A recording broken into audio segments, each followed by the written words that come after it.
Yeah, this is Oscar Chalupsky, and here I'm in Cape Town talking about the best places in South Africa to do surf ski paddling. Remember, surf ski paddling is for everybody, but the top of the pile is to do downwind. And downwind places, I spent a lot of time in Durban, and I think Durban probably has one of the best downwind spots in the world.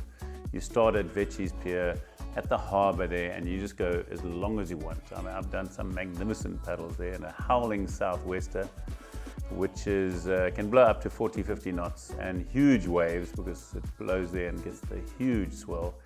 And I'll never forget, I did a race, not a race, I actually was training for the Molokai, and I think it was in 2012 in fact, yeah, 2012, and I paddled from Durban to Tinley Manor, which is about 52 kilometers, and I did it in 2 hours, 50 minutes. And my average speed was just under 20 kilometers an hour the whole way, because the waves were huge and the wind was going, and I was just clocking 3-minute kilometers, under 3-minute kilometers, slightly over 3, and it's fantastic to finish. And I felt fresh. I was wearing a full wetsuit, so I was really concentrating on getting my fitness for the Molokai, and I managed to do an unbelievable time, and I recorded everything on my Garmin, so I've got it all, and it's a fantastic time. And it was funny that suddenly you're doing 2 minutes 50, 3 minutes a kilometer, and it's mind-blowing. So the interesting thing about Durban is that you do the southwester from normally from the harbour, and then finish in, and then you do when the northeaster blows, and that's in all summer. Every afternoon the northeaster blows harder than people realize. It blows and it's very warm. So you've got warm water, the Indian Ocean, and then we used to start at Salt Rock, and they used to paddle into the harbour to simulate the Molokai. So the last 3 or 4 kilometers were into the harbour where it's absolutely flat, just like paddling when you turn Coco Head into that howling gale. It was the same. The only difference is there wasn't a howling gale against you, but it was flat water, and that's where you really build up your strength and your power for a 52-kilometer race, because the last 3 kilometers are the hardest in the Molokai, and the same. I made those conditions exactly the same in South Africa. So, and Durban is one of my favorites. Warm water, not too many sharks, and you've got fantastic wind, northwest, northeast, or southwest winds. Then you go up the coast and you get to East London. There's some lovely runs in East London. I've had some fantastic runs in the Port Elizabeth London surf ski race. I'll never forget my first ever singles race, racing against a guy called Tony Scott. And the first day was howling wind, and I managed to do, I think it's about 70 kilometers in about 5 hours, 30 minutes, which broke the record of the first day of the PE East London. So PE in East London have really got some good wind, but I don't spend so much time. Then the other place I spend a lot of time is in Cape Town.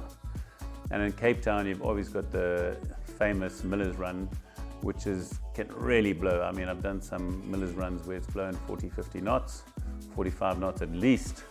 And it's a lot of fun, but the biggest problem with Cape Town's Miller's Run, it's only 12 kilometers. So I like doing 30, 40, 50 kilometers. So those are the best spots to do downwinds. I mean, I did some in Strand Beach, but not so great.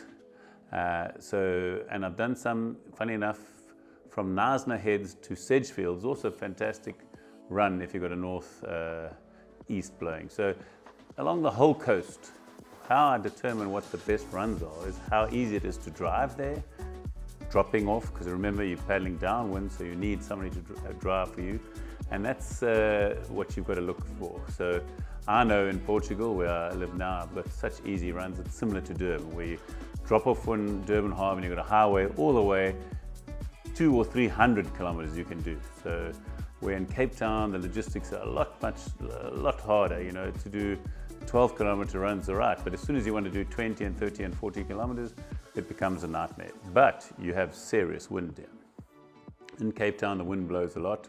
The water's a little bit chillier, but it's also much smaller. So in South Africa, in Durban, when you go out in the Durban waves, you've got to go through 10, 15-foot waves sometimes. So sometimes I've got to the beach, get ready to paddle, and I can't get out. I just cannot get through the breakers. They're just too big. So you call it a day. In Cape Town, I've never had that problem. You're either going from Miller's Run, and when you come into Fishhook, no matter what the swell they say it is, it's always a small little wave, so it's not a big deal. But in Durban, becomes a big deal. When you have big waves there, big waves breaking on the shore, and you have to have a lot of skills just to get out to go and do a paddle. So you got your pros and your cons in every place. You know, in Durban we've got a lot of blue bottles, so when the northeast blows, you know you've got blue bottles, so you have to wear full covering so you don't get stung so badly, and on full legs you have to do that. And in Cape Town you hardly ever find blue bottles, which helps. And the scenery is spectacular in Cape Town. But I'd say the best place to do downwinds in South Africa, if you want to do more than 12 kilometers, is in Durban. Warm water, big wind, all year round, but you have to have the skills to do it.